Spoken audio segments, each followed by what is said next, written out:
با درود فراوان به همه شما عزیزانم میخواستم اینجا مادر رو به همه مادران عزیز تبریک بگم.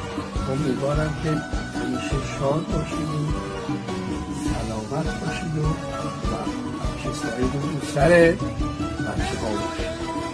قربونتون برم.